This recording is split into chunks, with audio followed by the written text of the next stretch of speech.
Direct News TV. Deportation order over bogus college admission letter could set precedent, lawyers.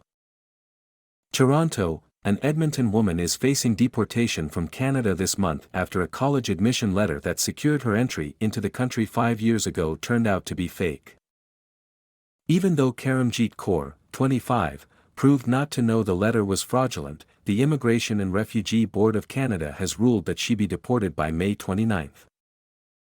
That decision will likely have implications for possibly hundreds of other international students in Canada who reportedly received similar fake admission letters from the same education agent in India, a situation that shows lack of accountability by border and immigration authorities, according to lawyers and activists who spoke with the press. Kaur, whose poor, rural Indian family spent their life savings so she could be the first among them to study and work abroad, now works as a supervisor for a company in Edmonton. She's married to a Canadian citizen, frequently volunteers, has a work permit valid until November and was on the path to becoming a permanent resident. Avnish Nanda of Nanda and Company law firm, which has taken on Kaur's case, said she's the type of person Canada wants. She's contributed so much, and she has the kind of character commitment to this country that we want in young immigrants. It wasn't until 2021, during the last stage of Kaur's application for permanent residency, that the Canada Border Services Agency informed her the admission letter from Toronto's Seneca College, which secured her student visa, was fake.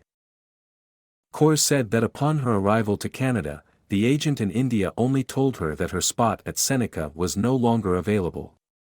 Kaur eventually went to Norquest College in Edmonton, where she graduated from a business and administration management program in 2020.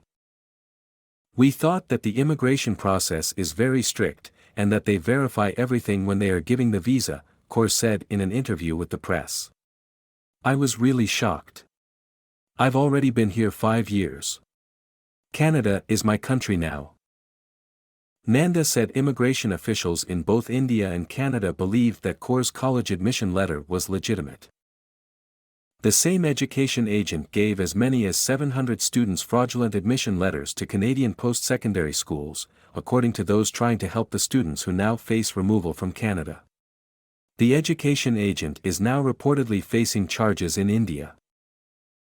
Canada Border Services Agency, CBSA, confirmed in an email to the Canadian press that there are a number of active Immigration and Refugee Protection Act (IRPA) investigations into cases of misrepresentation, including those related to study permits.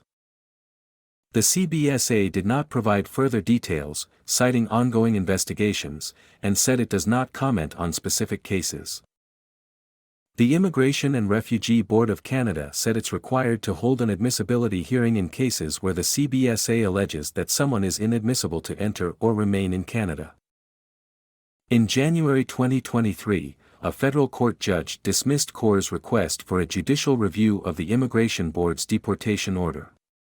The judge found Kaur genuinely believed she had been accepted to Seneca College, but noted that she never took any action to verify her acceptance and never contacted the university to query why her purported acceptance had been withdrawn. Kaur's deportation order established an implied legal precedent for other students awaiting their hearing results, said Nanda. She has since applied for permanent residency in Canada on humanitarian and compassionate grounds and through sponsorship. Kaur and more than a dozen others protested outside Public Safety Minister Marco Mendicino's constituency office in Toronto on May 3 to demand culpability for their fake letters' initial acceptance by Canadian immigration officials. An online petition against the deportations of affected students, launched by Migrant Workers Alliance the next day, has since received more than 940 signatures. We're international students.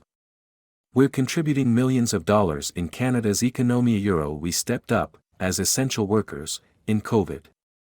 We're the victims of fraud. Canada has to do a proper investigation, Lovepreet Singh, a victim of the same admission letter fraud, said at the protest. If we have to go back, it would be an outrageous injustice for us.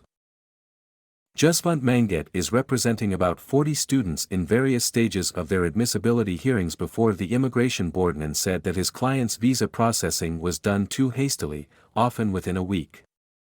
There was no oversight or verification system, he said.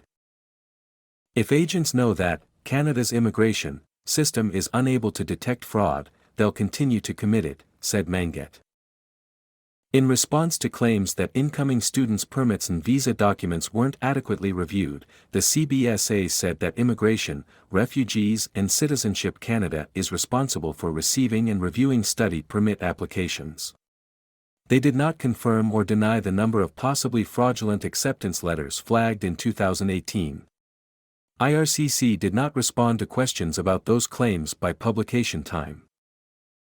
Nanda said that Mendicino and Immigration Minister Sean Fraser should use the powers of their offices to mandate a process to determine whether all implicated students were unaware of the letter fraud, as Kaur proved in her judicial hearing.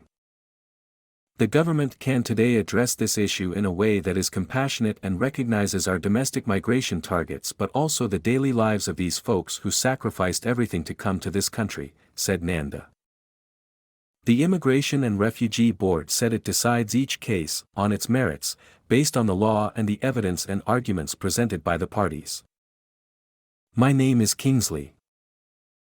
Please like, share, subscribe and hit that notification bell so you can be the first to be notified whenever we post. You won't regret it.